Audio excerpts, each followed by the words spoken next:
Good afternoon.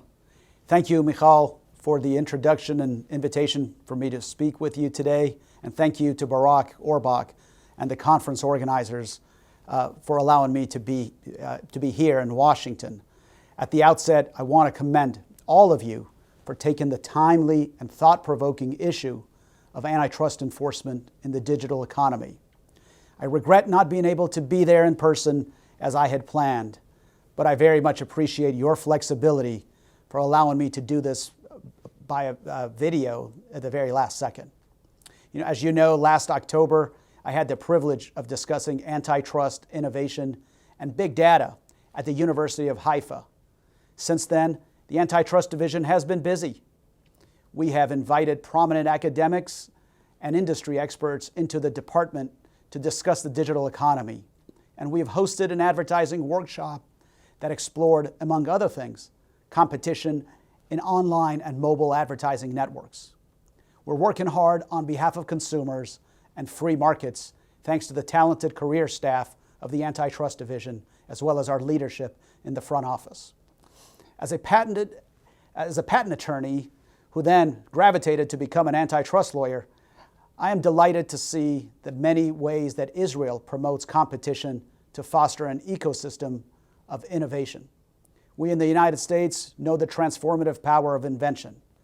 Sound policy, buoyed by the rule of law and markets governed by competition, have allowed the United States to become a, quote, cradle of innovation. Thus, I applaud you and encourage you to keep pushing forward. All of the world benefits from creativity and ingenuity, and Israel has certainly contributed and continues to contribute to human welfare through its incredible technology breakthroughs in medicine, communications, and information science. As you well know, digital technologies improve our lives in myriad ways. They can facilitate the delivery of fast, better, and cheaper products and services. They can make transactions more efficient, and digital platforms in particular can reduce the cost of market participation for certain kinds of sellers, including workers.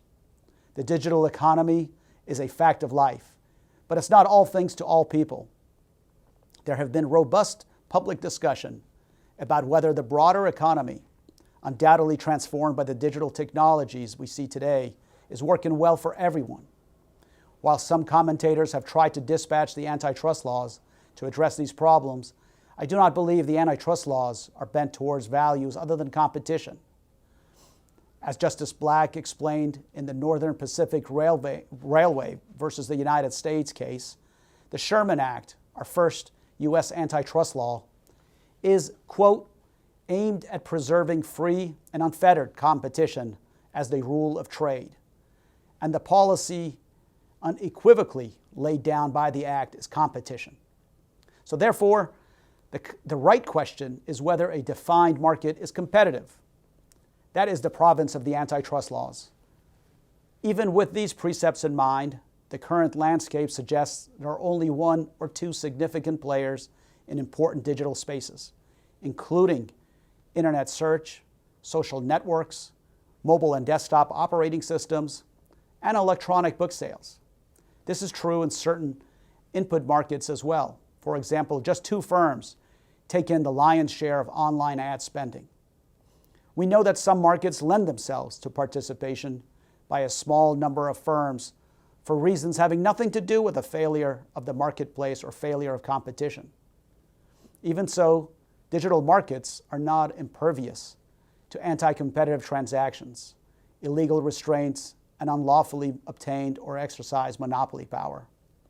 For many years, the Antitrust Division has borne out the task of investigating whether markets in this important economic sector are competitive, where there are credible concerns that a transaction or business practice is anti-competitive. Timely and effective antitrust enforcement is imperative. To quote Orrin Hatch, the legendary former chairman of the U.S. Senate Judiciary Committee, quote, vigilant and effective antitrust enforcement today is preferable to the heavy hand of government regulation of the internet tomorrow. This was almost 20 years ago when he made those comments. We know this firsthand. After all, the government's successful antitrust case against Microsoft arguably paved the way for companies like Google, Yahoo, and Apple to enter the market. Fortunately for us in the United States, the dedicated men and women of the Technology and Financial Services section of the Antitrust Division are experts on the intersection of competition and technology, who have been at the cutting edge of enforcing the antitrust laws in high-tech and digital markets for decades. As we think about antitrust enforcement in the digital economy, the key issues that antitrust enforcers must untangle are whether a company is growing due to superior price, quality, and innovation, or whether some transaction or business practice is on balance anti-competitive in purpose and effect. The goals of competition include consumer welfare, which incorporates the values of openness and free speech. I do not pretend to have all the answers today. Nonetheless, I'd like to describe some historical analogs and set out a few scenarios that might attract the Antitrust Division's attention. First, the United States has a long history of trust busting. Early cases against titans of industry offer valuable lessons for antitrust enforcers today. To highlight the importance of antitrust enforcement, I'll briefly discuss three of them. The first is, of course, Standard Oil versus the United States. Let me acknowledge at the outset that Standard Oil is about a decidedly non-digital world. The Standard Oil Company was an industrial giant, and it was revered for its patented technologies and commercial prowess. It also rose in prominence during a period of rapid change that coincided with the Second Industrial Revolution. It amplified the value of petroleum to consumers in transformative and unforeseen ways. One can draw interesting parallels between those circumstances and the present day. Most notably, we live in a time when consumers are more aware of the power of digital data, which according to some may herald the next major industrial revolution. Standard Oil acquired many refineries in the late 19th century. Refiners that would not sell were underpriced and driven out of the market. Price cutting is the essence of competition, of course, but the Standard Oil case and other later Supreme Court cases helped establish what would become settled law. There are some things that a monopolist cannot do. A company does not ordinarily violate the antitrust law for merely exercising legitimately gained market power. As I've said, big by itself is not bad. Big behaving badly can be bad under the antitrust laws. But even if a company achieves monopoly position through legitimate means, it cannot take actions that do not advance plausible business goals, but rather are designed to make it harder for competitors to catch up. In some other contexts, we have referred to this concept as the, quote, no economic sense test. That test inquires into whether a monopolist's conduct would make no economic sense but for its tendency to eliminate or lessen competition. Another important parallel for modern observers is that consumers actually enjoyed lower prices during the height of Standard Oil's dominance. This was likely due to economies of scale, superior bargaining power, and declining input prices. It nonetheless demonstrates that price effects are not the sole measure of harm to competition under the U.S. antitrust laws. Innovation is also an important dimension of competition. Like today's tech giants, Standard Oil was pioneering and generated a number of important patents. Scholars have noted, however, that Standard Oil's innovation slowed as it became an entrenched monopolist. The United States ultimately sued Standard Oil for conspiring to restrain and monopolize trade and commerce in petroleum, refined oil, and other products of petroleum. The Supreme Court explained that Standard Oil's, quote, very genius for commercial development and organization, which was manifested from the beginning, soon begot an intent and purpose to exclude others, which was frequently manifested by acts and dealings wholly inconsistent with in advancing the development of business power by usual methods, end quote. Standard Oil was broken up into 34 companies. The second case I wanted to discuss is the United States versus AT&T. And just so there's no confusion, the relevant case I want to discuss is the one that was filed in 1974. AT&T largely grew out of the invention of the telephone. Alexander Graham Bell filed his first telephone patent application on Valentine's Day in 1876. AT&T began installing telephone networks and acquiring local competitors over the ensuing decades.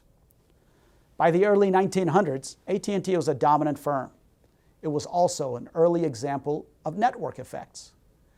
As it bought local competitors and refused to connect independent exchanges to its long-distance lines, customers obtained more value by working with AT&T.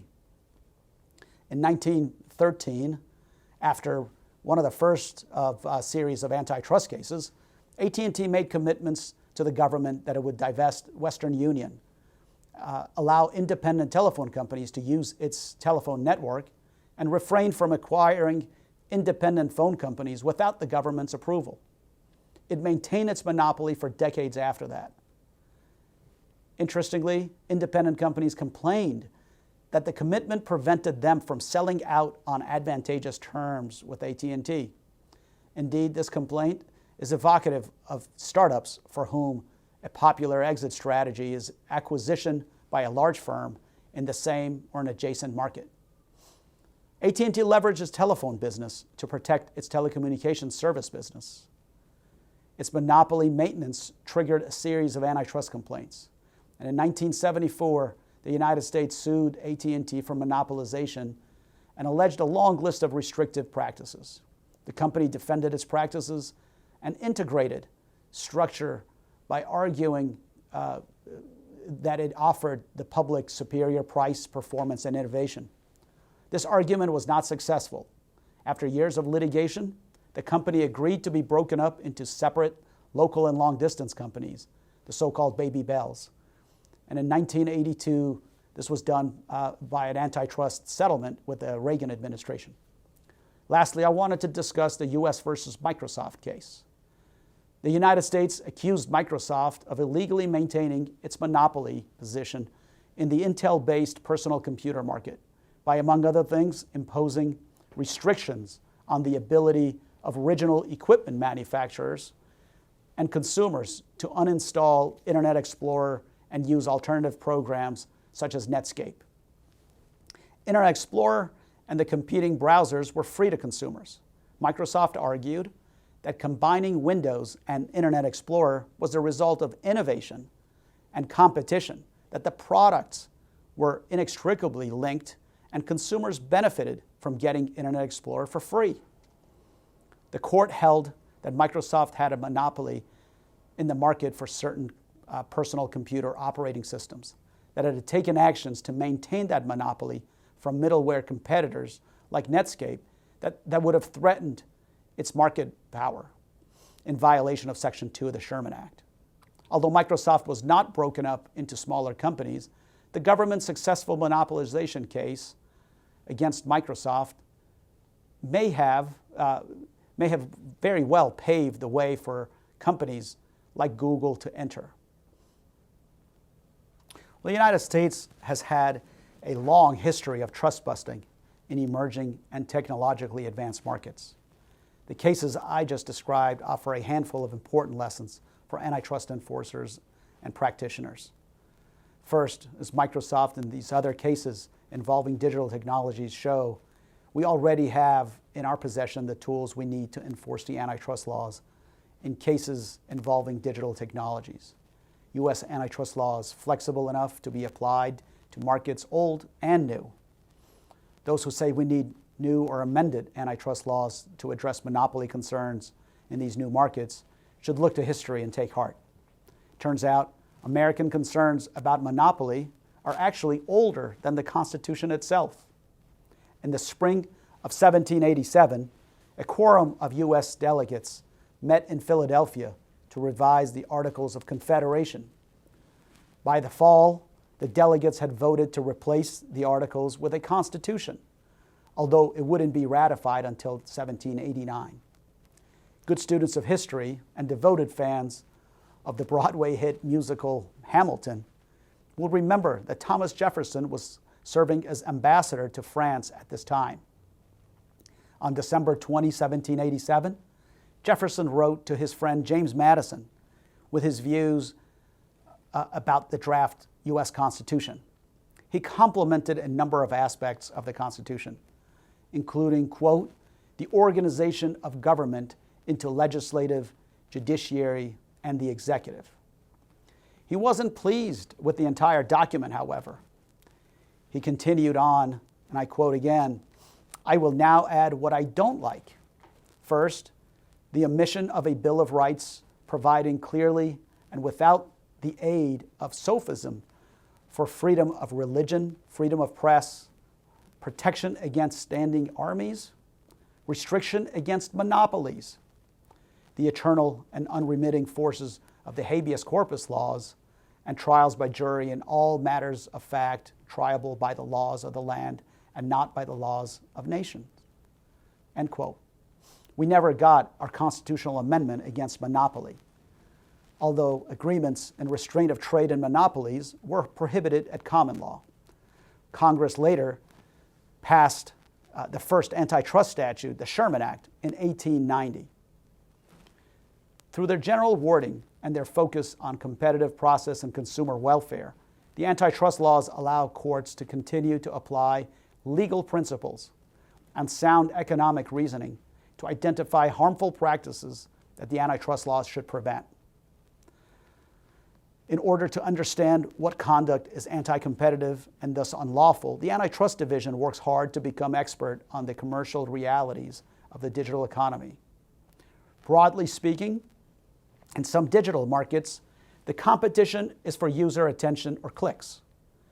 If we see the commercial dynamics of internet search, for example, in terms of the yellow pages that were delivered to our doors a generation ago, we cannot properly assess practices and transactions that create, enhance, or entrench market power, and in some cases, monopoly power.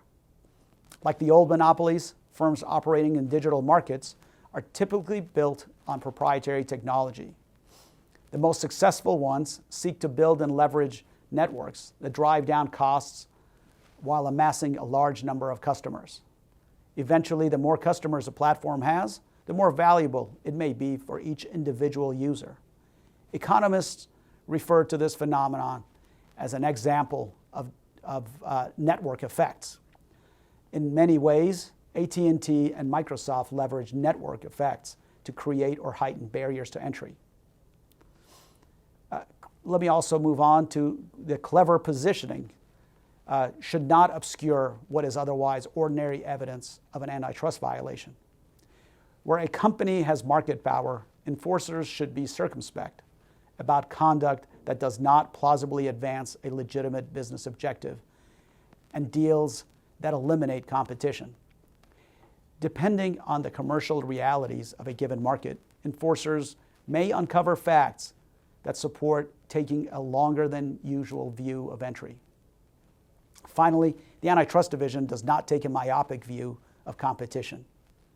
Many recent calls for antitrust reform, or even more radical changes, are premised on the incorrect notion that antitrust policy is only concerned with keeping prices low. It is well settled, however, that competition has price and non-price dimensions. Price effects alone do not provide a complete picture of the market dynamics, especially in digital markets in which the profit-maximizing price is zero. As the journalist in the United States, Franklin Foer, recently said, quote, "Who can complain about the price that Google is charging you? Or who can complain about Amazon's prices? They're simply lower than the competition's," end quote. Harm to innovation is also an important dimension of competition and can have far-reaching effects. Consider, for example, a product that never reaches the market or is withdrawn from the market due to an unlawful acquisition. The antitrust laws should protect the competition that would be lost in that scenario as well. In addition, diminished quality is also a type of harm to competition. As an example, privacy can be an important dimension of quality. By protecting competition, we can have impact on privacy and data protection. Moreover, two companies can compete to expand privacy protections for products or services, or for greater openness and free speech on platforms. Where competition pushes companies to develop quality elements that better satisfy consumer preferences, our enforcement can protect that sort of competition. Let me now offer some general observations about anti-competitive conduct and types of transactions in digital markets that could trigger closer scrutiny by the Antitrust Division in some circumstances. As in any industry, broad categories of potential anti-competitive conduct might include monopolization as well as coordinated, predatory, and exclusionary conduct that harms competition. The division may look closely at coordinated conduct that creates or enhances market power. Consider, for example, the division's investigation in Yahoo and Google's advertising agreement in 2008. The companies entered into an agreement that would have enabled Yahoo to replace a significant portion of its own internet search advertisements with advertisements sold by Google. The division's investigation determined that the agreement, if implemented, would have harmed the markets for internet search advertising and internet search syndication, where the companies accounted for 90% of each market respectively. The agreement was abandoned after the Antitrust Division informed the companies that it intended to file a lawsuit to block the implementation of the agreement. Collusion is sometimes the easiest type of anti-competitive conduct to identify, especially per se offenses like price fixing, bid rigging, and market allocation. Notably, these categories of conduct are criminal violations of the Sherman Act in the United States. Between 2010 and 2012, the United States filed complaints against a number of technology and media companies, including Adobe, Apple, eBay, Google, Intuit, Pixar, and others, alleging that the companies had entered into unlawful agreements not to poach each other's employees, which constituted per se violations of Section 1 of the Sherman Act. Exclusivity is another important category of potential anti-competitive conduct. The division has had a long history of analyzing exclusive conduct in traditional industries under both Section 1 and Section 2 of the Sherman Act. Generally speaking, an exclusivity agreement is an agreement in which a firm requires its customers to buy exclusively from it or its suppliers to sell exclusively to it. There are variations of this restraint, such as requirement contracts or volume discounts. To be sure, in some circumstances, these can be pro-competitive, especially where they enable OEMs and retailers to maximize output and overcome free riding by contractual partners. In digital markets, they can be beneficial to new entrants, particularly in markets characterized by network effects and a dominant incumbent. They also can be anti-competitive, however, where a dominant firm uses such exclusive dealings to prevent entry or diminish the ability of rivals to achieve necessary scale and foreclosing competition. This is true in digital markets as well. The line between when exclusivity agreements are pro-competitive and when they substantially foreclose competition may not always be easy to determine, but cases like the U.S. versus Dentsply gives us a framework to analyze them under. In that case, the Antitrust Division alleged that Dentsply, which had 70 to 80% of the market for the manufacture of artificial teeth, entered into exclusive dealing arrangements with 30 independent dealers. The Third Circuit Court of Appeals held that the contracts violated Section 2 of the Sherman Act because Dentsply was the dominant or exclusive choice of key distributors. Thus, the contracts helped Dentsply preserve its monopoly and harmed competition by keeping sales of competing teeth manufacturers below the critical level necessary to pose a real threat to Dentsply's market share. The Microsoft case, which I described earlier, is a useful illustration of how problematic exclusive tying arrangements may occur in technology markets. Microsoft tied its Windows operating system to Internet Explorer by taking action to discourage OEMs and users from uninstalling to the detriment of competition. This theory is broadly applicable to other technology markets. And finally, the last significant topic I wanted to discuss today is anti-competitive transactions in the digital economy. Section 7 of the Clayton Act prohibits mergers and acquisitions where the effect may be substantially lessen competition or to tend to create a monopoly. It is not possible to describe here each way that a transaction may harm competition in the digital market, but I want to describe some circumstances that may raise the Antitrust Division's suspicions. Perhaps acquisitions of nascent competitors can be pro-competitive in certain instances and anti-competitive in others. They can be beneficial to the extent they combine complementary technologies or bring products and services to market that would not have been made available to consumers otherwise. There is potential for mischief, however, if the purpose and effect of an acquisition is to block potential competitors, protect a monopoly, or otherwise harm competition by reducing consumer choice, increasing prices, diminishing or slowing innovation, or reducing quality. While antitrust is not a panacea for every policy challenge presented by the digital marketplace, the Antitrust Division will not shrink from the critical work of investigating and challenging anti-competitive conduct and transactions where justified. This is because where competition is harmed, consumers and markets lose, with higher prices, lower quality, lower rate of innovation, less free speech, and even lower privacy protections. Protecting competition means protecting all those dimensions of competition. In supporting the passage of the law that came to bear his name, Senator Sherman said, quote, "If we will not endure a king as a political power, we should not endure a king over the production, transportation, and sale of any of the necessaries of life. If we would not submit to an emperor, we should not submit to an autocrat of trade," end quote.